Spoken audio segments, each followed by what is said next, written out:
이기적인 사람이기 때문에 만약에 초월적인 존재가 있고 기독교에서 얘기하는 그런 그 선한 신이 선한 하나님이 존재한다고 하면은 좀 믿고 싶어요. 왜냐? 좀 내가 좀만 저기 시간 내고 하면은 그 영생을 주고, 그러니까 뭐 천국 월모이랑 좀 다를지는 모르겠는데 아무튼 영생을 주고 또 여기서도 또 좋은 삶을 살게 하고 하기 때문에 믿고 싶다 이거죠. 뭐 이기적인 사람이기 때문에.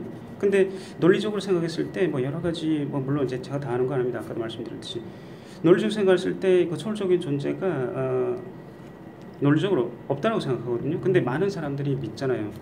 그래서 좀 얘기를 해봤는데 대부분 사람들은 그냥 어떻게 보면은 그냥 다른 사람들이 얘기하니까 목사님이 얘기하니까 그냥 그런가 보다 하고 이제 다니는, 아니면 또 그 뭐 사업 때문에 좀 인간관 그런 것 때문에 다니거나 그런 뉘앙스를 좀 받았거든요. 근데 그렇지 않은 사람들도 좀 있기는 해요. 근데 얘기를 해도 뭐 소위 말해서 그냥 믿음, 뭐 맹목적인 믿음이라고 하면 조금 이제 기분 나쁘실지 모르겠는데 제가 봤을 때는 좀 이렇게 과학적인 근거 또는 이제 논리적인 근거를 좀 대주세요 하면은 그게 아니고 그냥 기적이니까 아니면 나는 그냥 성령을 받았으니까 이런 식으로 얘기를 하더라고요. 그런 거는 좀 그 개인적인 체험, 즉 그 주관적인 그런 그 체험이기 때문에 저한테는 해당되는 게 아니죠. 그거는 이제 증명을 한 게 아니고 그냥 본인이 그냥 생각해서 말을 하는 거죠. 과학에 대해서 다 아는 건 아니지만 그래도 뭐 전공이 과학 쪽이었기 때문에 그래서 좀 그런 쪽으로 좀 접근을 좀 하고 싶다 이런 얘기. 하나님에 대해서 얘기를 할 거니까 하나님에 대해서 정의 좀 이렇게 단어가 좀 너무 무겁죠. 아무튼 하나님에 대한 뭐 성품이라든지 아니면 뭐 전지전능 예를 들어서 아니면 사랑이다 그런 거에 대해서 간략하게 말씀해 주시면 좀 좋겠습니다. 네네. 저는 참고로 이 후기 종교에서는 전문적인 성직자가 없다는 거 알고 계시죠? 네. 저희 교회에서는 뭐 목사라든지 그런 게 신학대학을 나와서 그런 것들이 아니고 스스로 공부해서 또 교회 뭐 종교교권이라고 해서 배워서 스스로 공부해서 이렇게 가르치는 것들이. 봉사를 하는 것이 네, 봉사를 어떤 돈을 받고 뭐 월급을 받고 직책을 맡는 게 그러니까 보통으로 이제 보편적인 가르침은 있겠지만 오피셜하게 제가 많은 사람들이 이야기하는 것들이 있어요. 아까 제일 첫 번째 질문, 왜 하나님 아버지라는 이름을 칭송하느냐는 것들이죠. 거기 타이틀을 하나님이라고 하지 않고 하나님 아버지라고 부르잖아요. 풀네임을 한다면. 그럼 아버지라는 타이틀이 왜 받쳐져 있나 이거죠. 우리 형제님 어떻게 생각하세요? 그런 부분에 대해서는. 글쎄요, 보통 뭐 지금 당장 이제 생각한 것은 옛날에는 아무래도 어머니보다는 아버지가 더 권위적이고 하기 때문에 하나님이다 그러면 좀 크게 아버지, 그러니까 집의 가장으로 생각하는 거지. 하나님 어머니 이렇게 생각하지는 않을 거라서. 지금까지 한 가지 질문이 있습니다. 수많은 종교를 아까 만나보시는 여호와 증인 뭐 도와받았지만 이런 질문 똑같이 하셨을 것 같은데. 그렇죠. 근데 그분들 혹시 지금 그분들의 조합적인 의견은 어떠셨습니까? 그냥 믿으라, 그냥 전진하시다 그런 내용이었나요? 아니면 또 다른 의견들이 있으셨나요? 좀 형제님 생각하시기에 좀 뭔가 특별한 게 있었다, 하나님에 대해서 받으신 게 있다. 각각의 그 종교마다 조금 이제 특별한 건 있었는데 가장 느끼신 거, 가장 좋았던 부분들이 있다면. 좋았던 부분이요? 받아들일 만했던 부분이 있다면. 네, 글쎄요, 좀 생각해봐야 되겠는데. 아 그래요. 짧게 좀 이렇게 하나님의 정의에 대해서 짧게 왜냐면 좀 긴가요? 괜찮습니다. 네, 왜냐면 몇 분 정도 걸릴까요? 저도 잘 모르겠어요. 저도 잘 모르겠어요. 가보겠습니다. 예. 오늘 사실 저는 이분에 대해서만 충분하게 알 수만 있어도 오늘 토론은 아마 의미 있다고 생각합니다. 그런가요? 왜냐면 종교에 대해서 가장 근본적인 것들이 하나님 아버지를 믿는 거잖아요. 근데 이분을 근본적으로 알고 있냐, 실제적으로 본 적이 있느냐, 아니면 그분의 상태에 대해서 아느냐를 지금 가장 궁금하신 거잖아요. 그렇죠. 사실 이분이 시작이잖아요. 어떤 시작의 배경을 정확하게 짚지 않고 모든 것을 알 수 있다고 말할 수 있겠어요. 저도 보진 않았어요. 하지만 본분이 계시기 때문에 제가 말씀을 드리겠습니다. 그건 정확한 거잖아요. 본분이 있다면. 그걸 믿든 안 믿든 이제 그것은 진짜로 우리의 신앙인 거죠. 형제님의 신앙, 나의 신앙. 봤으니까. 오히려 안 본 사람이 더 큰 소리 친다고 하는 세상이니까 본 사람만 믿건 안 믿건 그것은 정말로 신앙인 거죠. 사실 우리 이순신 장군 안 보신 적 있습니까? 없습니다. 왜 믿습니까?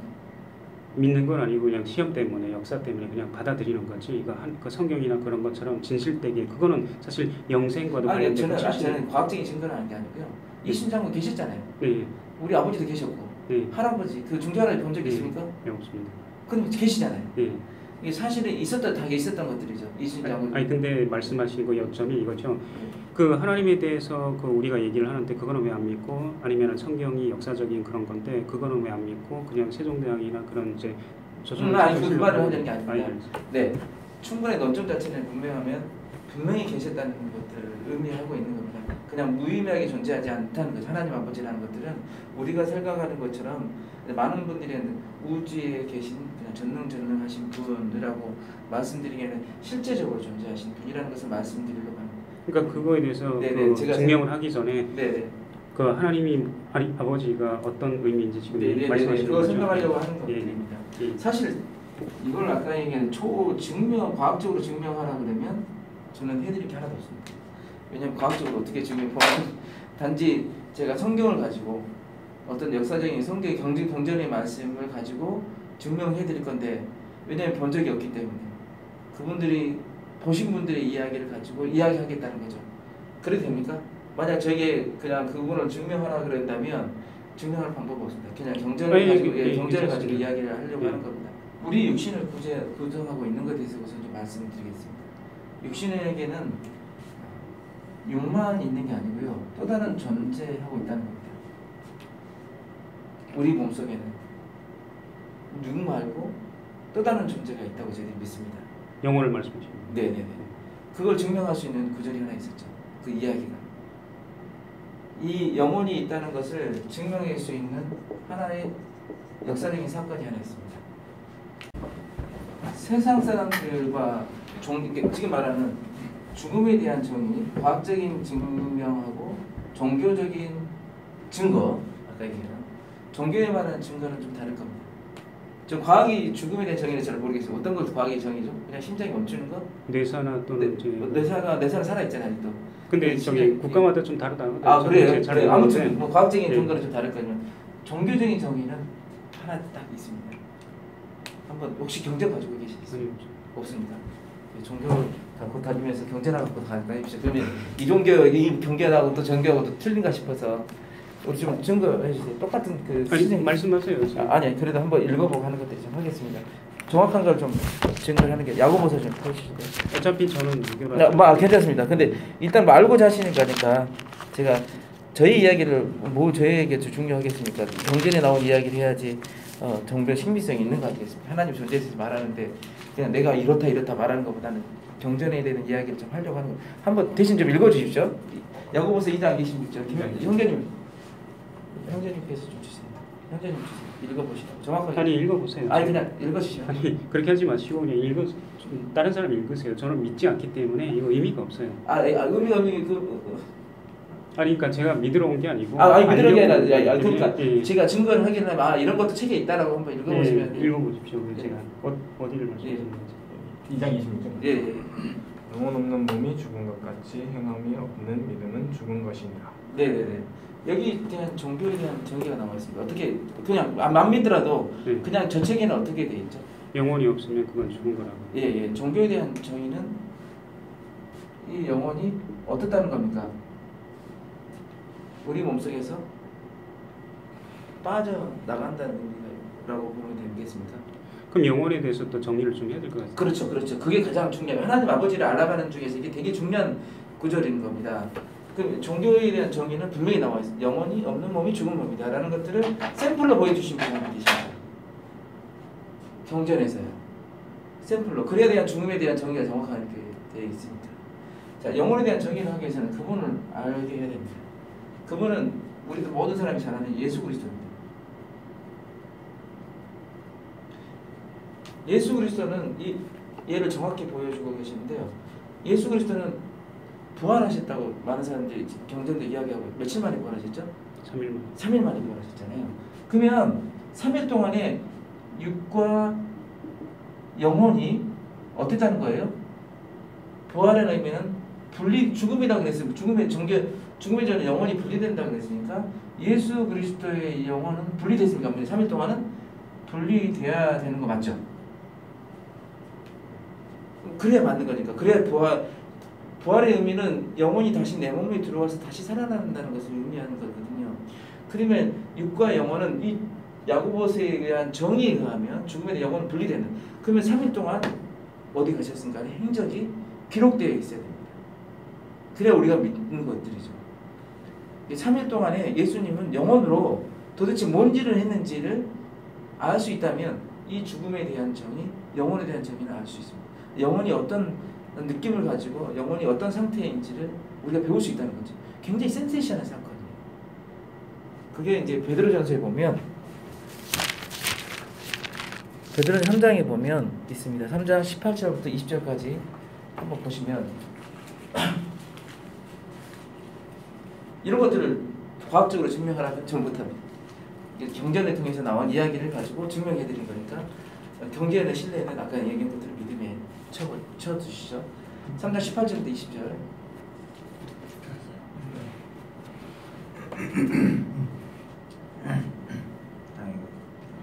그리스도께서도 단번에 죄를 위하여 죽으사 의인으로서 불의한 자를 대신하셨으니 이는 우리를 하나님 앞으로 인도하려 하심이라. 육체로는 죽임을 당하시고 영으로는 살리심을 받으셨으니 그가 또한 영으로 가서 옥에 있는 영들에게 선포하시니라. 그들은 전에 노아의 날 방주를 준비할 동안 하나님의 오래 참고 기다리실 때 복종하지 아니하던 자들이라. 방주에서 물로 말미암아 구원을 얻은 자가 몇 명뿐이니 겨우 8명이라. 네, 감사합니다. 여기 굉장히 센세이션한 증거가 있죠. 그죠? 어떤 내용을 기억하십니까? 읽어봤더니 어떤 내용이셨습니까? 글쎄 뭐 어디 그냥 이야기로만 들어보시면 그 죽은 후에 영혼으로서 뭐 누구를 방문했는데 영옥에 있다고 했어요. 영옥에 방문한 죽은 게 육신은 동산이라는 무덤에 있었고요. 누워 있었고 영혼으로는 살리심을 받으셔서 영으로 거기 표현에 하면 영으로 옥에 있는 백성이라고 영옥이라는 곳에 방문했다고 되어 있습니다. 그죠? 네. 근데 거기 갔더니 누가 있었습니까? 그 뭐 여러 사람들이 있네요. 아니. 해준 사람도 있고. 아닙니다. 한번 읽어보시죠. 어떤 백성들이 있었나고. 아니 말씀하세요. 제가 이해를 못할 수도 있으니까. 그래도 저는 토론하는 거 좋아해서. 아니 토론을 하는데 제가 이해를 못할 수도 있어요. 한번 읽어보시면. 아니 뭐 학생도 아니고 제가 뭐 저기 다 이해를 하고 저기를 해야 되는지 모르겠네요. 네, 그냥 경전의 이야기를 한번 해보자는 거죠.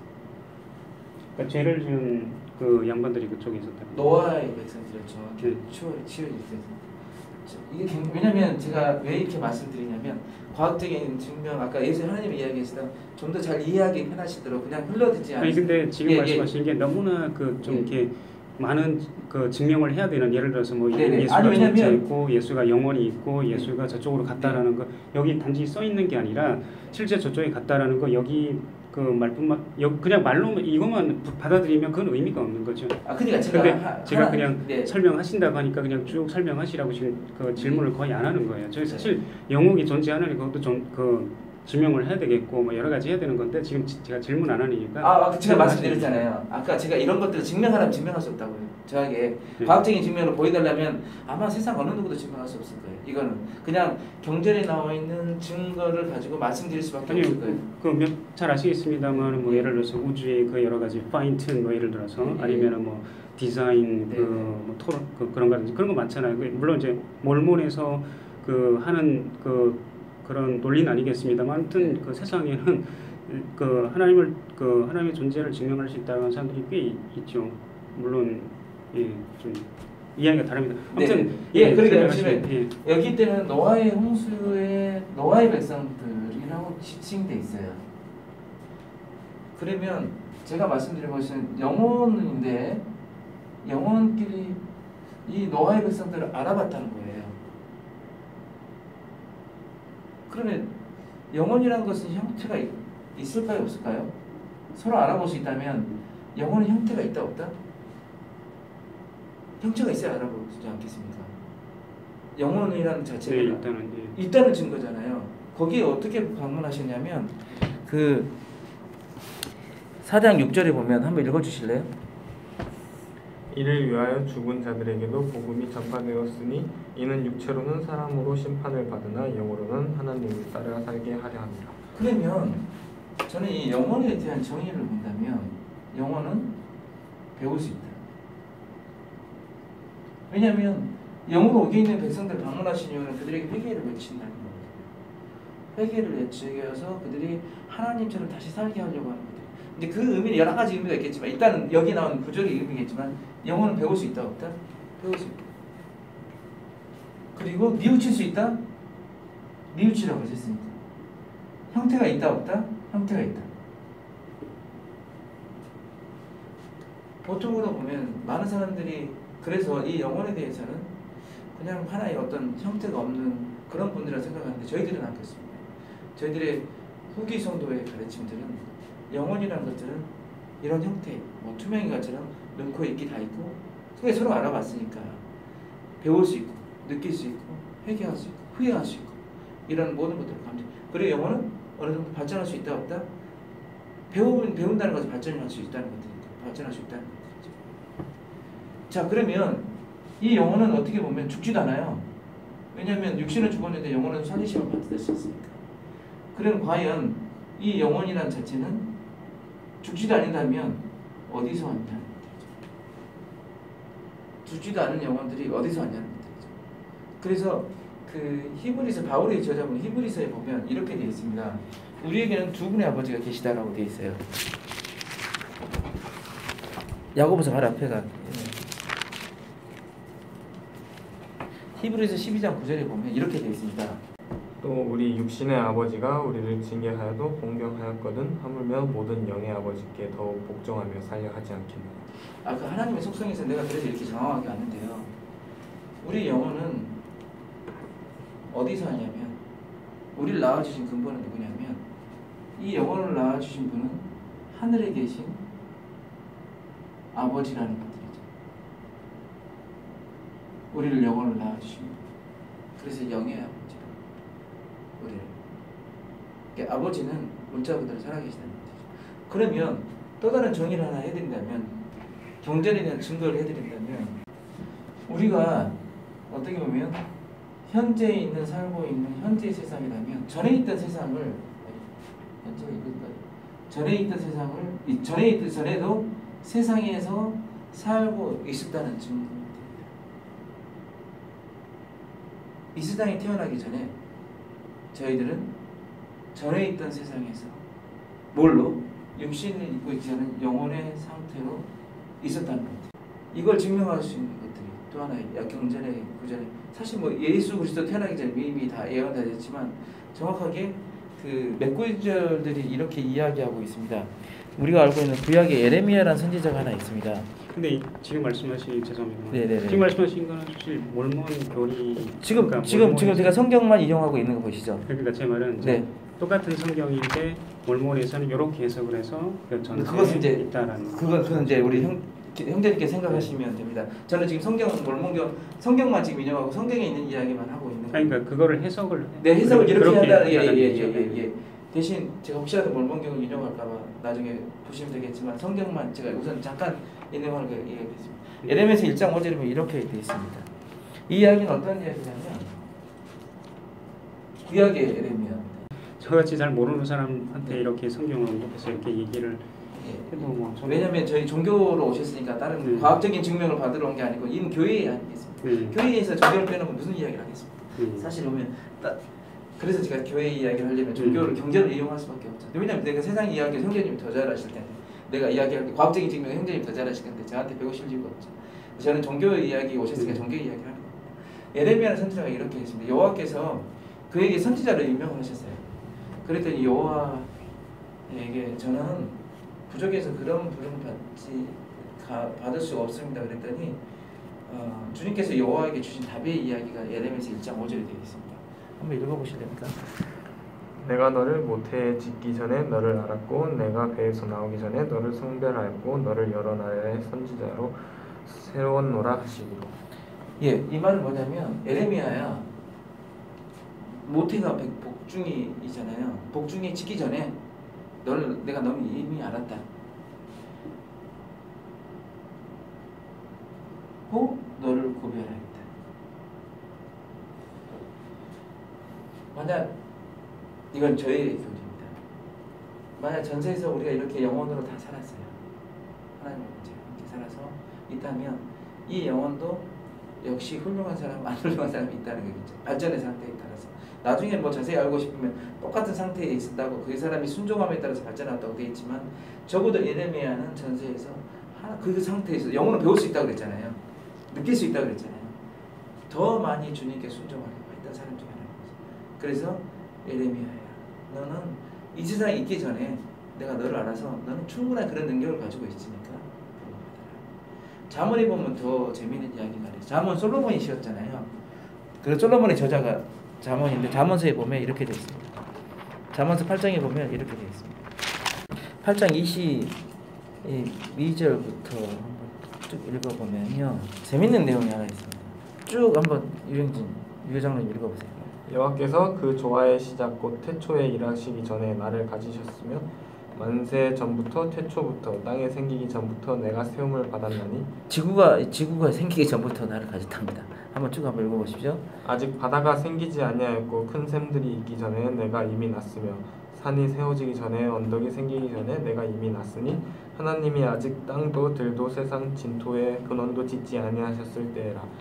그가 하늘을 지으시며 궁창을 해면에 두르실 때에 내가 거기 있었고 그가 위로 구름 하늘을 견고하게 하시며 바다의 샘들을 힘있게 하시며 바다의 한계를 정하여 물이 명령을 거스리지 못하게 하시며 또 땅의 기초를 정하실 때에 내가 그 곁에 있어서 창조자가 되어 날마다 그의 기뻐하신 바가 되었으며 항상 그 앞에서 즐거워하였으며. 네, 고맙습니다.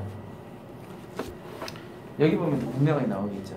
솔로몬 세상을 짓기 전에, 물과 물이 있기 전에 창조자가 창조하는 모습을 옆에서 지켜보면서 내가 기뻐했다. 솔로몬은 그는 이미 이 전세에 대한 교리를 보여주셨던 거죠. 예레미야처럼. 예레미야에게는 이야기를 해주셨고 솔로몬에게는 직접 시험으로 그렇게 보여주셨다. 창조의 과정들. 그렇다면 세상이 있기 전에 이미 우리 모든 존재하고 있다는 거죠. 그래서 시편의 저자는 이렇게 이야기하고 있습니다. 시편의 82편 6절에 보면 이렇게 이야기하고 있습니다. 읽어보시나요? 내가 말하기를 너희는 신들이며 다 지존자의 아들들이라 하였으나 그러나 너희는 네, 되겠습니다. 네. 지칭하기를 너희는 신이라고 지칭하고 지존자의 아들이라고 지칭했습니다. 우리는 정해있던 세상에서 하나님 아버지의 아들로 되는, 결국 그분이 왕이시라면 우리는 누가 되는 거죠? 왕자가 되는 거죠. 그래서 신들, 지존자의 아들. 그래서 인간의 특징들은 뭐냐면 부활할 수 있다는 거죠. 결국 누구처럼 되는 거예요? 하나님 아버지가. 그래서 보면 이렇게 되어 있습니다. 마태복음 5장 48절에 보면 이렇게 되어 있습니다. 읽어보실래요? 그러므로 하늘에 계신 너희 아버지의 온전하심과 같이 너희도 온전하라. 이 말은 지상인이 절대 그렇게 되지 않을 겁니다.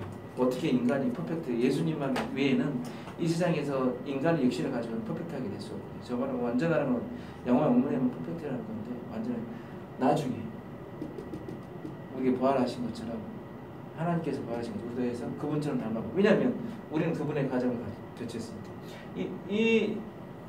자, 가장 중요한 건 이렇습니다. 하나님 아버지에 대해 지금 속성에서 이야기했는데 하나님 아버지는 실제로 존재하고 계시고요. 왜 지상을 창조했냐고요? 우리는 그분과 같은 육신이 없다면 부활할 수 없거든요. 영이 부활한다는 건 말이 안 되는 거잖아요. 부활하려면 육과 영이 결합한다는 거죠. 이 육신을 얻기 위해서 지상이 창조되었고 우리는 이 세상에서 그래서 이 지상의 시간을 시험의 시간으로 보고 있습니다. 우리의 교리에 의해서. 시험의 테스트가 어떤 테스트요? 그분처럼 되기, 그분의 계명을 주셔서 그분처럼 되기 명령이 따라서 산다면 너희가 내게 돌아와서 나와 같이 될 것이다. 나와 같이 온전해. 그러니까 하나님 아버지의 사업은 뭐냐면 모든 사람들을 그분처럼 만드는 거예요. 이게 그분의 사업이에요. 그분의 성품입니다. 그러니까 그분의 실패는 어떤 거냐면 사람들을 그분처럼 만들지 않은 거예요. 육신을 더럽히게 만들고. 그분의 사업 실패는 그런 거예요. 만약 내가 자녀를 낳아 아까 물어봤는데 모든 자녀가 아기가 난다면 어떤 부모가 자녀가 잘못됐길 바라겠어요? 절대 그러지. 설마 그가 죄를 지었더라도 감옥에 갈지라도 그를 다시 일으켜 세워주고 싶어요. 노아의 홍수 때 백성들은 지옥에 갈 줄, 보통 사람들 다 지옥에 갔을 거라고 생각했어요. 왜냐면 그렇게 사기했으니까. 적어도 주 여호와 하나님 아버지께서 그 사랑하는 자녀들 물로 8명만 남겨두고 다 죽일 정도면 얼마나 사악했겠어요. 모든 생각, 모든 행위 사악했어요. 그래서 지옥에 갔다고 생각했어요. 근데 어디 가셨어요? 예수 그리스도는 부활하기 전 3일 전에 어디 가셨어요? 그들을 회개시키러 갔어요. 이게 그분의 사랑입니다. 많은 사람을 지옥에 보내면 그 사람은 실패하신 거예요. 그분의 사랑. 그래서 우리 교리는 천국과 지옥으로 나누지 않습니다. 아주 지옥은 소수의 사람들만 아마 가게 될 겁니다. 많은 사람을 지옥에 보낸다면 그분의 사업은 실패할 거예요. 그래서 저희 경전에 의하면 보라 분명 인간에게 불살불명과 영성을 가져다 주는 것들이 나의 사업이라고 했어요. 만약에 불살불명과 영성을 가져다 주지 않는다면 그분의 사업은 어때요? 실패한다. 그래서 하나님 아버지 아까 제가 그 기초부터 설명드린 게 정말 하나님 아버지는 살아계십니다. 그러니까 우리 수많은 철학도 있지만 그분의 존재를 그래서 이분의 존재를 정확히 보신 분이 있어요. 들으셨겠지만 조세 스미스가 봤어요. 그분의 존재를. 예수 그리스도를 봤어요. 직접 부활하셔서. 그분이 어떤 부활이라는 의미에 대해서 정확하게 그분처럼 정확하게 하나님 아버지를 아까 이야기한 하나님의 아버지의 모습에 대해서 가르쳐 주신 것은 우리 교리학성약 130편 그가 조세 스미스가 만든 계시입니다. 그걸 쓴 것에 의하면 이렇게 되어 있습니다. 이게 저희의 핵심입니다. 지금까지 고쳐온 질문에 대한 대답입니다. 130편 22절에 보면 하나님 아버지의 모습에 대해서 정확하게 증거되어 있습니다. 아버지는 사람의 것과 같은 만져볼 수 있는 살과 뼈의 몸을 가지셨으며 아들도 그러하시니라. 그러나 성신은 살과 뼈의 몸을 가지지 아니하셨고 다만 영의 인격체시니 만일 그렇지 아니하면 성신이 우리 안에 거하실 수 없으리라. 예, 신의 삼위일체니 삼위객체니 이야기를 정확하게 조세 스미스 이야기. 삼위객체다. 그리고 두 분은 육체를 가지고 계시고 부활하신 것, 성신은 영이 없다라고 정확하게 증거를 해주고 있습니다. 그게 저희 답입니다. 하나님 아버지의 답은 이렇습니다. 알겠습니다. 네. 도움이 되셨나요? 그냥 어차피 저희 걸 아까 얘기한 것처럼 그 종교적인 것을 배우러 오셨으니까 저희의 답은 이렇습니다. 어떻든 간에 네. 제가 봤을 때는 지금 말씀하신 하나님은 전지전능하고 초월적인 존재예요. 그러니까 저희보다는 초월적인 그런. 저는 사실은 그분들 단어적인 의미는 많지만 그냥 좀 더 친근하게 좀 다가간다면 그냥 아버지이신 거예요. 그냥 아버지.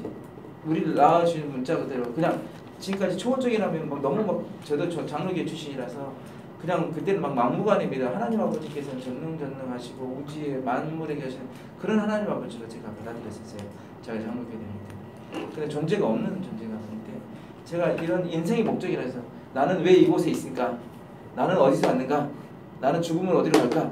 이 인생의 답을 제가 이곳에서 얻었다는 거죠. 그냥 막무가내가 아니고 저금처럼 논리적으로 제가 생각하기에는 논리적으로 나는 이 세상에 오기 전에 어디서 살았고 왜 이곳에 왔고 죽음은 어디로 가고 하나님 이런 정확하게 어떤 모습을 보고 나니까 이제는 우리 형제님이 생각하는 나중에 어떻게 될지 모르지만 형제님이 생각하신 초월적인 우주의 그런 전능하신 그런 분보다는 그냥 우리 아버지 친근한 우리 아버지 저희 아버지 돌아가셨지만 우리 아버지도 처럼 그런 아버지로 받아들일 수 있다는 것들이 저기는 큰 힘입니다. 그러니까 보는 시야가 좀 다른 것 같아요. 그냥 아버지라고 생각하는 거하고 초월적인 존재는 굉장히 신적인 의미잖아요. 그렇죠. 물론 신이시지만 네 아버지 면에 더 강조를 드리고 싶어요. 그래서 우리가 그분께 다가가야 되는 우리가 부족하더라도 다가가고 교회를 세우는 목적들이 그렇다는 것들이죠. 선교사의 목적들은 이것들을 잃어버렸거든요. 이런 지식들을 이렇게 아마 이런 아버지에 대해서 정확하게 제가 다니는 많은 사람을 만나봐서 저도 젊었을 때 선교사를 했었거든요. 했지만 이렇게 아버지에 대해서 정확하게 어떤 아까 형제님 것처럼 저는 과학적인 증명을 받은 종교적인 증명을 가지고 대화해 본 적이 거의 없었던 것 같아요. 제가 아는 범위 내에서 형제님 어떻게 생각 많이 저보다 더 많이 아실 것 같아요. 여러 군데를 다녀보셔서 그렇지만 많이 하는 거죠. 그냥 아버지라고 하니까 저도 기도할 때는 그래서 미사하고 그냥 우리는 하늘에 계신 아버지라고 부르고 그냥 아버지라고.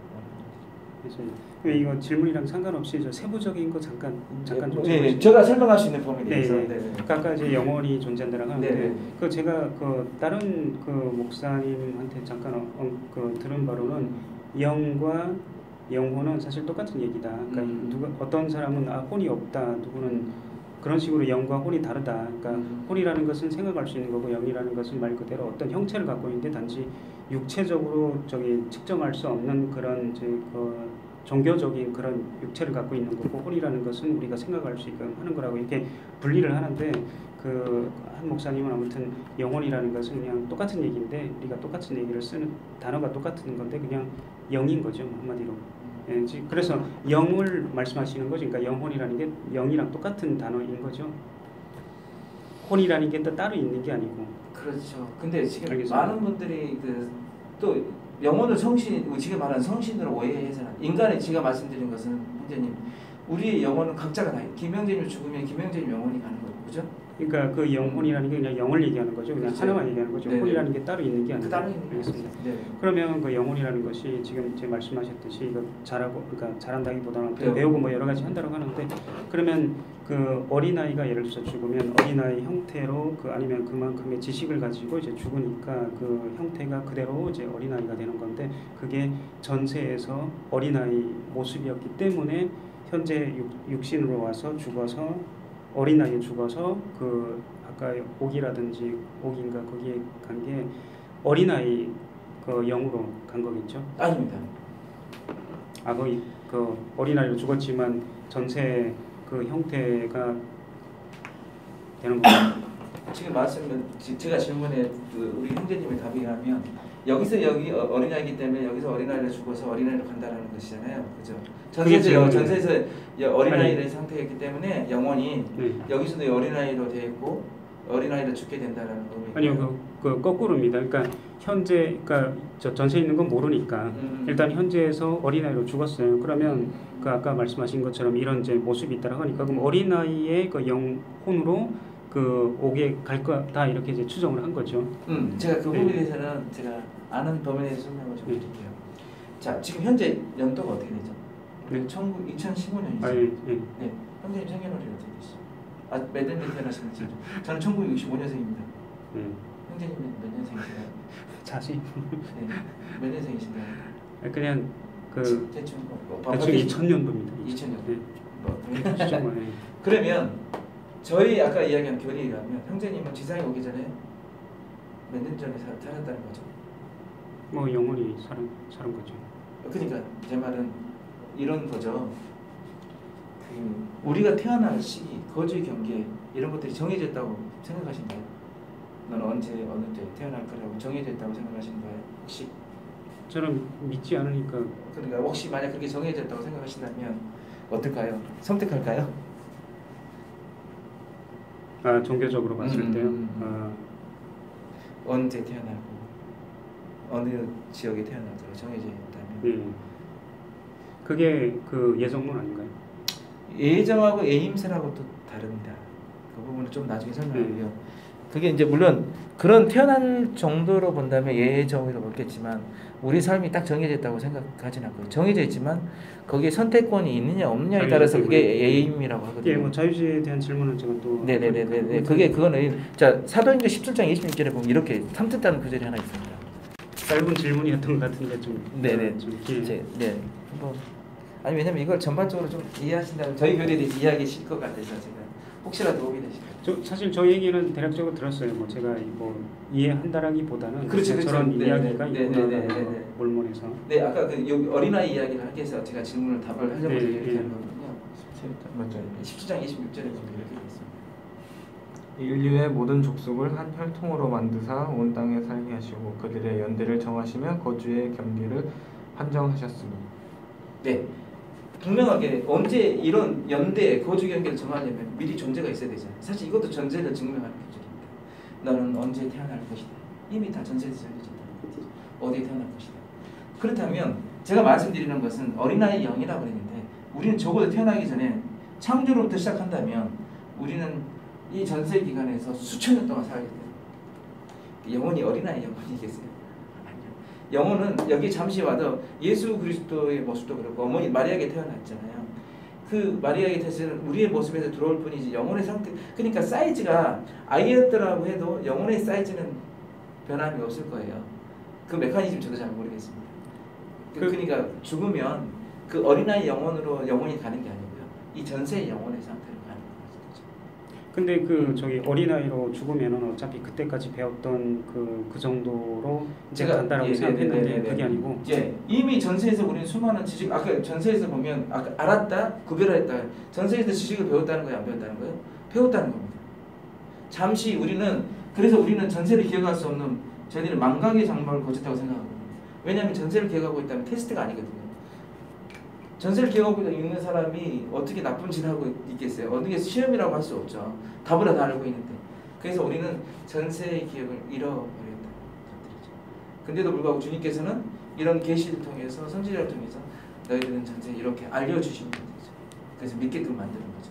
믿는 걸 안 믿는 것은 우리의 자유지만 너희들의 주 하나님께서 우리에게 선지자를 통해서 주신 가르침들은 이렇다는 거죠. 그러니까 수천 년 동안 우리는 수많은 지식들을, 우리 인간이 배우는 이 많은 지식으로 단지 인간의 육신의 경험이 더해질 뿐이지, 전세에서는 수많은 과학적인 지식, 전세가 얼마나 더 하늘의 영광의 그 등급을, 창조의 모습들을 할 때 그 지식들은, 우리가 배운 이 지식들, 세상에 배운 지식들은 정말 이것밖에 안 될 거예요. 우리가 망각의 장막을 다시 거쳐진다면 수많은 지식들이 온 우주가 있는데. 그러니까 결국에는 이제 말씀하신 게 어린아이로 죽었지만 원래 그 성인이라고 해야 되나요? 그런 그렇죠. 영혼이기 때문에 네네. 그 결국에 이제 죽으면은 영혼이 그 그렇죠. 성인의 원래 형태로 이제 그 오게 간다 이 말씀이신 거죠. 근데 제가 그 사실 그 확장해서 얘기를 하는 바가 뭐냐면 또 다른 질문일 수 있겠는데 여자라면은 그게 원래 여자의 영혼이었기 때문에 여자의 육신을 받아서 죽으면은 여자의 그 영혼으로 이제 가는 거잖아요. 그렇게 되는 건가요? 그러니까 남자든 여자든 간에 원래 처음부터 예정이 돼 있어서 내가 남자의 육신을 받고 싶다 이게 아니고 그렇죠. 내가 남자이기 때문에 그렇죠. 남자의 육신을 받는 거고 그런 식으로 된다. 그렇죠. 이미 여기서 다 정해져 있다는 거죠. 그러니까 여기서 하는 거는 그 단지 그냥 그 기존에 뭐 어린아이도 없고 아무튼 다 저기 어른이었고 또 남자 여자 구분이 돼 있기 때문에 여기서 이제 받는 거는 그쪽의 결정에, 그러니까 원래 그 전세 그 영혼에 따라서 그냥 받는 거죠. 장소는요. 그러니까 예를 들어서 한국에 태어나고 싶다 아니면 그런 것도 이제 뭐 여기서 어떤 메커니즘에서 결정되는지 모르지만 남자나 아니면 그러니까 뭐 어린아이는 이제 끝났고 남자 여자 같은 경우에는 벌써 결정이 됐다고 했잖아요. 내가 여자 그 육신을 갖고 싶다 해서 되는 게 아니고 장소나 뭐 여러 가지 그런 상황 같은 경우에는 뭐 결정하는 건 아니고요. 그러니까 자기가 결정해서 오는 건 아니고요. 아니면 그 메커니즘은 경전에 게시된 바가 없기 때문에 제가 답을 못 드립니다. 저는 이제 근거라는 것들이 제가 사실은 것은 경전의 내용들은 아니면 내가 못 찾을 수도 있는 거지만 지금까지 제가 알고 있는 구절들은 여기밖에 게시된 바가 없습니다. 여기서 너네들, 하지만 여기서 어떻게 살아있는가는 게시된 게 있습니다. 너네들 어떤 사람들이 선지자로 부름받는지에 대한 게시된 경전의 이야기는 있습니다. 알겠습니다. 아무튼 영혼이라는 것은 이제 말씀하셨듯이 이제 그게 존재를 하는 거는 이제 그 성경적으로 증명하는 거, 과학적으로 증명한 건 아니고 아직까지. 성경적으로 증명할 수밖에 없는 거죠. 누가 아마 영혼은 과학적으로 증명할 수 없죠. 이걸 과학적으로 보이지 않는 모습들을 찾아내는 건 쉽지 않겠죠. 하지만 수많은 사람들이 받지 않아요. 부활하신 예수 그리스도를 받잖아요. 죽었다가 다시 부활하셨습니다. 또 육신도 그랬습니다. 글쎄요. 어떤 과학자가 얘기를 했는데 그 요즘 세상에는 기적이 한 번도 일어난 적이 없다. 꼭 카메라나 아니면 뭐 여러 가지 그런 이제 측정할 수 있는 기기, 과학적인 그런 기기가 발전한 현재는 그런 기적이 없고 그 전에는 왜 그렇게 많은 기적이 있었는지 참 궁금하다 이렇게 얘기를 하더라고요. 그러니까 그 말은 뭐냐면 한마디로 그게 기적이 아니었고 환상이라든지 아니면 사람들이 지어냈거나 그럴 가능성이 있다라는 거죠. 왜 그때만 일어나고 지금 만약에 그런 게 일어나서 과학적으로 그러면은 실제 환상이 있으니까 한번 보자. 과학적으로 측정하려고 하는데 한 번도 지금까지 증명된 게 없어서. 그게 이제 눈에 보이는 모세의 홍해를 가른다는 기적, 그죠? 핏빛으로 간다는 기적, 뱀이 등장한다는 그런 기적들은 세상에 뭐 왜 있는 그건 하나님 식이라고 생각하는데요. 저희 가르침이 그렇습니다. 예전에 몽황선생이라고 들어보셨나요? 네, 그런 것들은 이제 그 모세의 율법에서는 나중 율법이었답니다. 모세의 율법 이후의 시대는 그 나중 율법의 시대예요. 지금의 율법 시대는 정말 저희는 이제 잘 모르시겠지만 교회적으로 보면 모든 것들이 다 회복되는 완전한 시스템을 갖춘 체제가 되는 거예요. 그냥 그 전에서 행했던 율법이 나중 율법이라면 지금은 굉장히 이 사람 때보다는 더 넓은 율법의 시대를 살고 있는 더 많은 하늘의 축복들을 받고 있는 시대라고 봅니다. 엘리야의 영, 성전에 대한 축복 이런 것들을 정말 정말 말하고 싶지만 시간적인 영향도 있지만 나중에 좀 자세히 알아보십시오. 더 많은 축복들이 누리고 있는 겁니다. 그러니까 눈에 보이지 않는 그런 것을 추구한다면 더 적을지 모르지만 사실은 보면 교회적인 시스템으로 보면 완전한 충만하게 가득 찬 사회입니다. 그래서 결국에는 이제 기적이 필요 없다는 아니다. 그런 의미는 전혀 아닙니다. 시스템적으로 아닌 게 기적이라는 우리에 보면 우리가 지금 뭐 홍해를 가른다는 기적이나 이런 것들이 지금 뭐 단지 선지자 구약 옛날처럼 뭐 그렇게 주님께서 나타내 보이실 지금 조세스님이 나타나는 것도 이것도 하나의 기적이잖아요. 하나님과 예수 그리스도를 나타나는 것도 현재 보면 1800년대 기적 아니겠습니까? 그죠? 말로만 그런데 실제 그거를 카메라나 아니면 여러 가지로 그걸 이제 증명한다면 정말 뭐 그것은 이제 저희들은 증명할 수 없다고 제가 분명히 말씀드리죠. 카메라를 나타내라. 과학자 증명은 저는 보여드릴 수 없다고 말씀드린 겁니다. 그러니까 이것도 마찬가지로 여러 가지 그 과학적인 기기가 발전하기 전에 있었던 일이니까 제가 이제 핵심은 뭐냐면 제 말씀의 핵심은 지금은 기적이 하나도 일어난 적이 없다 이런 거죠. 저희들은 그런 눈에 보이는 기적뿐만 아니고 어떤 세상이 추구하는 방향이 네.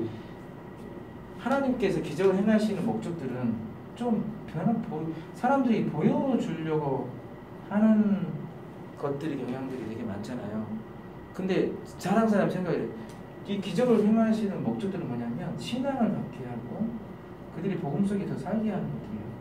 그러니까 저희들이 생각하는 기적의 의미는 종교인데 세상 사람들이 과학적인 사람들은 보여주라는 의미도 있겠지만 저희가 생각하는 기적의 의미는 아니에요. 신앙을 더 돈독하게 하는 그렇게 보여줌으로써 확실하구나 이건 100%다. 네. 그래서 신앙을 저 같은 사람도 예를 들어서 이제 그 기적이 일어나고 그거를 그 과학적으로 하면 이제 믿어야지. 야 이거 확실하네. 네. 그것도 주님께서는 도마의 기적이라고 이야기를 하셨는데요. 그것들을 사실은 보면 이건 논쟁의 여지가 없는 것 같아요. 그건 그분의 이제 옵션에 달려줘야 된다고 생각해요. 저같이 기적이라는 것들은 믿음 작은 것도 하나의 내가 생활의 변화 이것도 기적이라 생각할 수 있는 거고 사실 하나님 면전에 다시 돌아온 것도 큰 기적이라 생각하는 것들이 기적이 가장 핀포인트라 생각하는 거 반면 많은 사람들은 지금처럼 생각하시는 것처럼 기적을 통해서 내가 신앙을 갖겠다 하신 분도 있다면 근데 그것들은 그렇게 추구하시는 것들은 전혀 반대하지 않습니다. 하지만 옵션이라고 말씀드려요. 그러니까 기적의 정의가 좀 다르군요. 그렇죠. 네. 그러니까 그건 옵션. 왜냐하면 저희 교회의 정의도 하늘의 기적을 바라지 말라. 신앙을 말하셨다고 말했기 때문에 그렇습니다. 제가 믿는 믿음에 의해서는 그렇다는 겁니다. 이제 그런 것들을 제가 강요할 수 없어서 제가 보여드리지 않을 뿐이지 그렇다는 겁니다. 아시죠? 그건 옵션의 뜻이죠.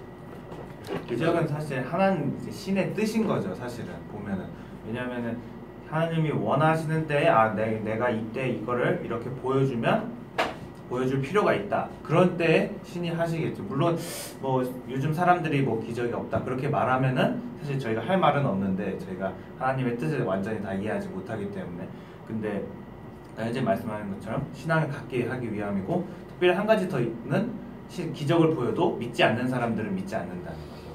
사실 기적을 옛날에 예수님이 있었을 때 많은 사람들을 병을 고치고 또 빵을 뭐 수천 개를 만들고 그렇게 하시는 기적을 보였음에도 유대인들은 그걸 직접 눈으로 봤음에도 믿지 않았었어요. 왜냐하면 자기 마음속에 이미 그 사람을 부인하거나 아니면은 그런 믿으려는 그런 생각이나 여지를 전혀 갖지 않았고 그냥 아예 그냥 무시했고 그냥 배척했기 때문이죠. 사실 세상 사람들도 물론 뭐 기적을 보면 내가 믿겠다라고 말하지만 저거 실제로 봤을 때 저거 그냥 과학적으로 증명했을 때 저거 과학적으로 그냥 기적이 아니고 과학적으로 그냥 저거 저럴 수 있겠다라고 말하는 사람들이 분명히 또 생긴다는 말이죠. 사실 그렇게 되면은 또 그냥 원성으로 돌아가는 거죠. 기적을 보았음에도 저거 과학적으로 증명해서 저거 저렇게 된다.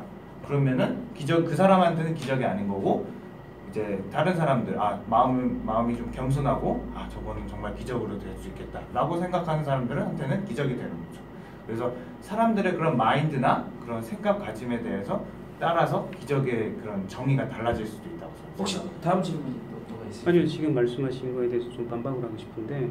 그 예를 들어서 이제 영혼 그 전세에 있을 때는 하나님의 존재를 믿은 게 아니고 받아들인 거잖아요. 이거 100% 하나님이랑 같이 있었는데 그걸 내가 이게 확실하지 않네 믿을까 말까 이러진 않았을 거 아니에요. 그러니까 제가 이제 얘기하는 기적이라는 것은 그 저기 의심이 없는 그런 저기 그 행위를 얘기하는 거죠. 그래서 하나님이 본인을 딱 그 우리한테 보여줬어요. 그래서 어떤 사람은 믿는 게 아니고 이제 하나님 받아들여야지, 아니면은 저래도 나는 하나님 따라가지 않을래. 하나님 존재하는 건 확실하게 믿는 게 아니고 받아들여요. 이건 더 이상 믿음의 문제가 아니고 있는데, 그러니까 전세처럼 그때도 믿음이 있었던 건 아니잖아요. 다 아는 거지. 그러니까 하나님이 우리한테 오면은 뭐 이렇게 하든지 뭐 어떻게 하든지 간에 다 알게 해요. 그거는 이제 더 이상 믿음이 아닌 거죠. 단지 이제 자유의지인 거죠. 따라가겠다 하나님을, 아니면은 난 그래도 저 양반 따라가지 않고 나는 그냥 지옥에 가겠다, 이렇게 이제 선택할 수 있는 거예요. 그러니까 그거는 믿음의 문제가 아닌 것 같아요. 예, 잘 말씀하셨는데요. 제가 설명을 드리면 선생님이 정말 저에게 핵심적인 질문까지 하셨는데요. 신앙이 믿는 겁니까, 아는 겁니까? 라고 한다면 믿는 거라고 저는 생각해요. 그러니까 그렇죠. 제가 확실하지 않는 거. 네네. 예, 확실하지 않는 걸 믿는 거잖아요. 네. 근데 우리가 추구하는 것들이, 많은 기독교인들이 추구하는 게 영생이라고 합니다. 그죠? 하나님 아버지와 함께 영생하는 거라고 하는 거거든요. 근데 보면 요한복음 17장 3절에, 제가 기억하기 틀릴 수도 있습니다만 요한복음 17장 3절에 한번 좀 한번 읽어보실래요? 혹시 내가 기억하고 있는 구절이 맞는지 모르겠지만 요한복음 17장 3절이 맞나요? 네, 읽어보실래요? 영생은 곧 유일하신 참 하나님과 그가 보내신 자 예수 그리스도를 아는 것입니다. 예. 영생을 아는 것이라고 그랬고요. 히브리에서 바울의 전용 신앙은 보이지 않는 참된 것을 믿는 거라고 그랬습니다. 형제님이 말씀하신 것처럼 우리가 추구해야 할 최고의 목표는 영생인데, 영생을 믿는 게 아니고 아는 거랍니다. 근데 신앙은 또 믿는 거랍니다. 아는 게 먼저냐 믿는 게 먼저냐 라고 하지만, 아니 알면 믿을 필요 뭐가 있어요? 그러니까요. 예. 아는 건 믿을 필요가, 형제님 말씀대로 받아들이는 거죠. 당연히 받아들이는 거. 하나님 아버지를 봤으니까. 예. 이건 신앙이 아니에요. 예. 이건 논리적인 그거 한 거 아니에요. 예. 그 신앙이 말할 필요가 없는 거예요. 예. 근데 영생은 아는 거라고. 예. 하나님 아버지는 직접 봐야 이런 것처럼 아는 거라고 그러지. 이게 한 번도 본 적이 없는 사람을 안다고 말한다는 것은 정말 그런 거예요. 우리는 믿는 거죠. 어떤 걸 믿느냐? 하나님이 계시다고 정말 아는 것처럼 믿는 거예요. 그러니까 그건 확실하지 아니잖아요. 그렇죠. 확실하지 않은 그게 신앙이라고 한답니다. 그래서 나중에 우리가 부활하고 하늘에 돌아가면 죽으면 알게 될 거 아닙니까? 그죠? 아이고 내가 잘못했네. 내가 저 사람 말을 믿고. 그것은 그 사람의 옵션. 신앙. 모든 것은 자유의지. 그러니까 하나님 아버지도 우리 인간을 건드리지 못한 게 하나 딱 있습니다. 하나님 아버지도 뭐라고 했죠? 자유지. 선택이지. 그거는 어떤 상태도 건드리면 그거는 하나님의 책임. 근데 그 자유의지가 근데 그 자유의지라는 것이 선택을 하는 거잖아요. 하나님을 따라가든지 따라가지 않든지. 근데 이게 맹목적인 이 모르는 상태에서는 선택할 수가 없는 거죠. 알아야지 선택할 수 있으니까. 예를 들어서 하나님이라는 게 확실하게 존재하고 해야지 나 하나님 따라가겠습니다, 안 따라가겠습니다, 이렇게 선택할 수 있는 건데, 하나님이 있는지 없는지 확실하게 모른다 하면은 이거는 선택이라는 게 조금 이렇게 선택적 여지가, 예를 들어서 저 같은 경우에 하나님 없다고 생각하니까 이거는 선택 여지가 없지. 안 믿는 게 그 논리적으로 맞는 거지, 없는데 나는 선택하겠어, 하나님 믿겠다, 이거는 말이 안 되는 거잖아요. 그러면 제가 아까 제가 이 지상에는 어떤 테스트 기간이라고 했잖아요. 믿든 안 믿든, 자 어떤 사람이 하나님 아버지 계시를 줘서 선지자를 선택했어요. 아모스처럼. 왜냐하면 모든 사람에게 하나님 아버지 계시하지 않는다고 그랬어요. 선지자에게 주신다고 그랬어요. 계시를. 인간을 모든 일을 행할 때 선지자를 선택해서 그분을 통해서 일하시겠다고 주님께서는 하나의 질서를 세우셨어요. 내가 앞으로 인간에게 일할 때는 이 선지자를 통하지 않고서는 아무 일도 행하지 않는다는 게 하나님의 어떤 일의 법칙이에요. 그럼 내가 이 사람을, 우리 장로님을 한 장로를 선택했어요. 하나님께 이 사람이 주신 계시를 나는 받아들일 수밖에 없어.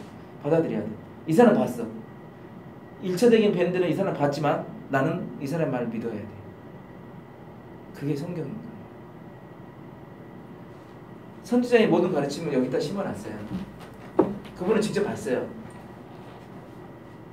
믿는 건 안 믿는 것은 지금도 지금 형제님이 저에게 가르침들을 제가 만약 이게 하나님의 참된 가르침이라면 그 어떤 언급의 시간을 둬서 우리에게 기회를 이렇게 주었듯이 저는 하늘의 가르침을 형제님에게 전달합니다. 저도 받아요. 그것을 이제 믿는 거 안 믿는 것들은 오히려 형제님은 더 기회를 받는 거예요. 아니 그게 아니고 네. 제가 믿는 게 믿고 안 믿고 전에 이게 논리적으로 안 맞다 이렇게 생각하면은 이건 믿고 네. 예 그거랑 전혀 상관이 없는 거죠. 그러니까 제가 말씀드렸잖아요. 그것은 이 전세에서도 있었어요. 그런 일들이. 하나님 앞에서도 그런 일이 있어요. 사탄이 왜 생겼냐고요? 전세에서요. 예, 믿는 게 아니잖아요. 예. 하나님 확실하게 아는데 그 사탄은 그런 거죠.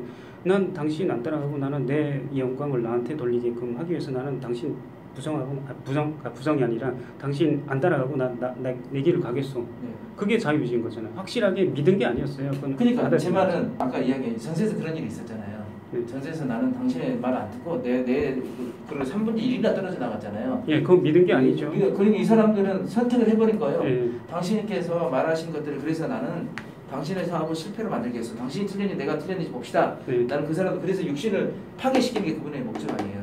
그 사람이 아니 여기 전세에 있을 때 이 사탄은 얼마나 훌륭한 영이었어요. 적어도 예수 그리스도와 루시퍼도 하나님의 아들이었잖아요. 근데 수많은 영들 중에 이 예수 그리스도와 루시퍼가 두 가지 안을 제시를 했잖아요. 그럼 루시퍼도 얼마나 위대한 영이었겠어요. 얼마나 전세에서 영의 상태가 얼마나 훌륭한 사람이었겠어요. 우리의 형제였잖아요. 그 사람의 선택을 그렇게 해버린 거잖아요. 3분의 1이 떨어가서 어마어마한 그러니까 그건 믿음이 아니라 네네. 그냥 자유의지를 한마디로 행한 거죠. 그러니까 주 하나님 아버지께서 이때도 네. 하나님의 권능에 의해서 가지 마라. 니네 분명히 그거 틀렸다. 말하지 않으셨. 나는 부모 입장에서는 저렇게 되면 안 되는 거잖아요. 그런데도 불구하고 하나님 아버지께서는 그 앞에도 불구하고 3분의 1이라는 것은 자기 자식의 모든 3분의 1에 따라서 얼마나 가슴 아팠겠어요. 그래서 하늘이 울고 땅이 진동하고 그런 슬픔들을 겪을 수밖에 없어요. 그 자유 선택 의지를 억압할 수 없습니다. 그만큼 선택이라는 것들은 중요하게 있습니다. 그러니까 그게 선택을 한 거지 믿고 안 믿고를 선택한 게 아니잖아요. 일단 다 받아들이고 나서 선택을 한 거예요. 확실하게 알았어요. 하나님 믿는 거 알고 그 다음에 따라갈지 안 따라갈지 그 양반들은 선택한 거죠. 우리는 선택을 여기서 머물러 있겠다고 선택한 사람들이 육신을 받게 돼. 아무튼 형제님도 이 중에 3분의 1씩 선택했으니 육신을 받게 되는 거 아니겠습니까? 그죠? 선택 우리는 이미 여기서 했다고요. 그리고 앞으로는 지상에 간다면 우리는 이런 선택 지금 기억할 수 없지만 지상에 가면 우리는 또 다른 선택을 하겠습니다라고 하는 게 지금은 기억할 수 없지만은 우리는 여기에 가서 어떤 사람이 주든 거에 말씀에 대해서 선택하겠습니다라고 2차적인 선택을 우리가 스스로 한 거죠. 1차적인 선택은 여기서 끝난 거잖아요. 아니 근데 제 말은 현재에서 확실하게 모르는 상태에서 선택을 하라고 하면은 그거는 선택이 아니라는 얘기죠. 확실하게 안 상태에서 선택을 하는 거죠. 그래서 우리 교회에 들어오는 걸 보면 이렇게 들어옵니다. 지금 당장 교회 회원이 되십시오라고 말하는 게 아닙니다. 어떻게 하냐면 선교사하고 토론해봤죠. 7가지 토론합니다. 5가지 토론이죠. 5 토론 회복에 대해서 가르치고 신권에 대해서 가르치고 하나님의 계명에 대해서 가르치고 구원의 계획에 대해서 가르칩니다. 선교사의 목적이 그렇습니다.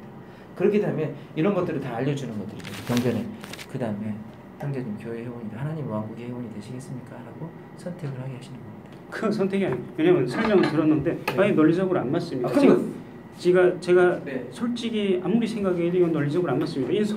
그 다음에는 이제 선택하는 게 아니죠. 틀렸는데 그거를 선택하는 사람. 그러니까 내 말은 틀렸다고 생각한 게 선택이죠. 그러니까 맞았다라고 생각을 하고 이제 여기를 갈까 말까 그게 이제 선택인 거지. 틀렸는데 그거에 대해서 내 이거 틀렸지만 나는 이거 여기 선택하겠어. 그거는 선택의 차원이 좀 다르다는 얘기죠. 지금. 네, 알겠습니다.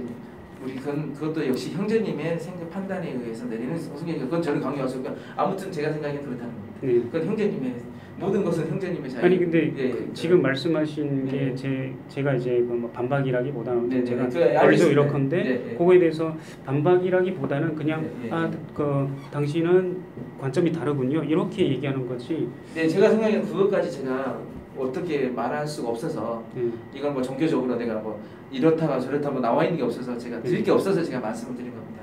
여기가 저희 한계라고 말씀을 드리는 겁니다. 저희 한계. 제가 이렇게 드릴 수밖에 없는 저희 한계라는 것들이죠. 이게 제가 뭐 그런 내용 그런 데 있을 때 경전이 이렇게 돼 있습니다라고 제시해줄 게 없어서 제가 말씀을 더 이상 못 드리는 거거든요. 또 다른 질문으로 넘어가죠. 왜냐하면 그거는 제가 더 이상 하를 드릴 게 없어서. 알겠습니다. 네, 또 다른 질문 간단하게 질문하실 게 있으시면. 아무튼 뭐 뭐 질문은 아니고 그러니까 결국에는 이제 그 지금까지 말씀하신 게 다 성전을 바탕으로 이제 말씀하신 거죠. 그러니까 하나님이 존재한다는 가정을 그러니까 하나님에 대한 증명에 대해서 그 논리적으로 아니면 그 뭐 과학적으로 한 건 아니고 그냥 성경에 이렇게 있다는 그렇죠. 거죠. 근데 그러면은 이게 이제 이거 순환 논리 아닌가요? 그러니까 성경에서 하나님이 있다라고 얘기를 했고 하나님이 있어야지 성경이 있을 거다 해서 이게 순환 논리 아닌가요? 예를 들어서 성경을 이용한다 하더라도 그것 자체가 순환 논리. 그러니까 뭐 어떻게 보면 이것도 이제 그 논리적인 반박인데 결국엔 순환 논리. 그러니까 하나님을 증명한 것도 아니고 또 성경이 하나님을 배제하고 이 성경이 맞다라고 지금 증명한 건 아니고 그냥 성경을 통해서 하나님이 있고 그 설명을 봤더니 하나님이 존재할 것 같고 그래서 이게 순환 논리 아닌가 이제 생각되는데. 네, 저는 그렇게 생각하지는 않고요. 제가 봤을 때 저도 뭐 믿음 아니겠습니까? 아까 바울이 말한 믿음에 대한 정의. 저는 믿을 수밖에 없는. 근데 그게 제가 생각하기에는 그 믿음이 확실하다고 있기 때문에 저희들이 지금 있는 거 아니겠습니까? 확실하지 않다면 제가 이 자리에 있을 수도 없고요. 있어서는 안 된다고 생각하는 것들이죠. 그러니까 이제 믿음이라는 단어를 쓰셨기 때문에 아는 건 아니고 100% 아는 건 아니고 본 적이 없으니까 그럴 것 같다라는 그게 이제 확신이 든다 이런 말씀이시죠. 그렇죠. 어느 이 세상에 누구도 하나님을 직접 보지 않으면 다 믿음 아니겠습니까? 아는 것은 눈으로 직접 확인하는 거다. 아까 형제님 말씀하신 것처럼 선택할 수 있어야 되는데 지금까지 그것들을 내가 하나님을 아버지를 봤다. 하나님에 대해서 말씀드린다면 하나님 아버지를 본 적이 없기 때문에 그것들을 제가 안다고 말할 수는 없죠. 믿는다고 말할 수밖에 없는 거죠. 아는 것을 눈으로 봐야 됩니다. 그러면 이제 좀 더 제가 질문할게요. 다른 질문. 아까 이제 전세에 저희들이 이제 영혼의 형태로 이제 존재를 했다고 하는데 그러면 그 영혼들은 누가 창조를 한 건가요? 아니면 스스로 있었던 건가요? 제가 원초적으로 하늘에 계신 아버지라고 그러지 않습니까? 하늘에 계신 아버지가 영적인 영혼을 아까 보시면 부모라고 했으니까 그분이 우리를 낳아주신다고 생각하시면 되시죠. 하나님 아버지께서 낳아주신 분이라고 생각하시면 되죠. 근데 그 낳았다라는 게 제가 알고 있는 사전적 의미는 아니죠. 그렇죠. 사전적 어머님이 계셔가지고 이렇게 하는. 근데 한 가지 또 말씀드릴 게 있으면 아버지가 나올 수는 없잖아요. 남자가 나올 수는 없잖아요. 그러니까 저희 그 세속적인 의미에서는 그렇죠. 아버지가 나올 수는 없는 거죠. 어머님이 존재해야 되는 거죠. 하늘에 계신 어머니도 존재하십니다. 당연히 하늘에는 여자는 안 갑니까? 저기 전세예요? 아니, 여자도 있겠죠. 아니 우리가 죽으면 아버지 면대로 돌아간다 그랬을 때 그러면 여자들만 하늘에 다 있습니까? 결국에는 그러니까 하늘에 계신 어머니도 계신단 말씀이신 거죠. 그래서 그분들이 그 메커니즘은 저도 잘 모르겠습니다. 그러니까 난다는 의미는 뭐 인간적인 그 육체적인 그런 모습으로 난다는 것인지 그런 것 아니면 그냥 이제 그 뭐 만들었. 그 의미 자체는 정확하게 알겠습니다. 제가 계시된 바가 없기 때문에 말씀드리겠습니다. 그럼 어머님은 누구신가요? 그냥 궁금해요. 네. 그래서 우리가 보면 지금까지는 대부분 이제 아버지에 대해서. 아버지에 대해서 기독교인들도 대부분 아버지에 대해서 얘기를 하는데. 여기 보면 하늘의 부모 홀몸이라니 똑바로 이성을 봐라.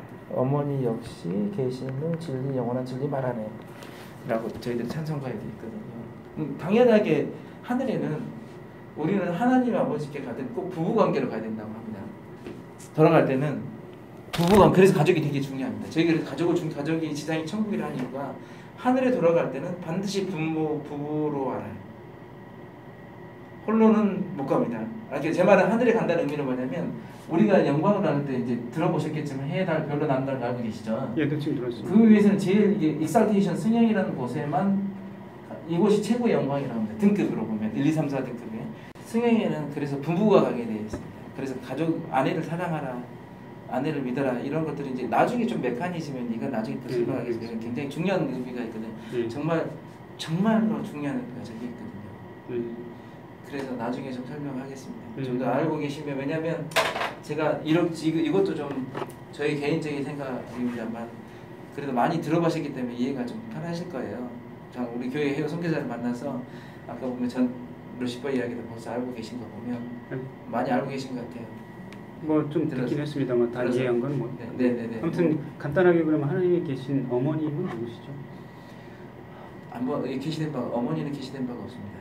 경전에 보면 계시된 바가 없기 때문에 딱 어느 부분이라 지칭 한 부분이 어떤 부분인지 지칭이 된 바가 없습니다.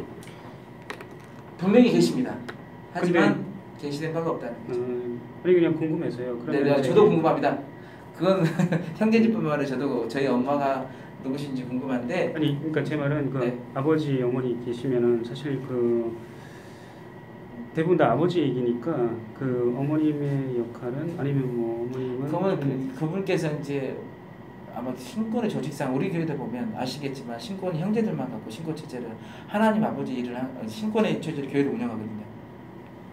뭐 자매가 부름이 없다는 건 전혀 아니지만 상호부지라는 조직도 있지만 대부분 신권의 체제가 형제로 되기 때문에 이 하나님의 일 관계에서는 신권의 체제로 움직이는 아버지의 신권으로 일하게 되면 아버지만 나타나지 아니하는가라고 추측을 해볼 수 있습니다. 어머니는 서포트 역할을 하시기 분명히 있으실 겁니다. 계시되게 하지 않아서 그렇지. 아무튼 그래서 이제 어머니도 있다. 예, 그래서 이제 그 영혼은 저기 하나님이나 아니 아버지나 어머님이 아무튼 이제 그 창조에 또 나왔던 그렇겠다 이런 얘기죠. 네네네. 그럼 그 전에는 없었다는 얘기인가요? 창조하거나 아니 낳기 전에는 없었다는 얘기인가요? 뭐가요? 제 영혼. 이제 그것들은 좀 더 나중에 좀 더 심도 있게 좀 지나가죠. 그 부분도 거기까지만 이야기하겠습니다. 아니, 네네네. 네네.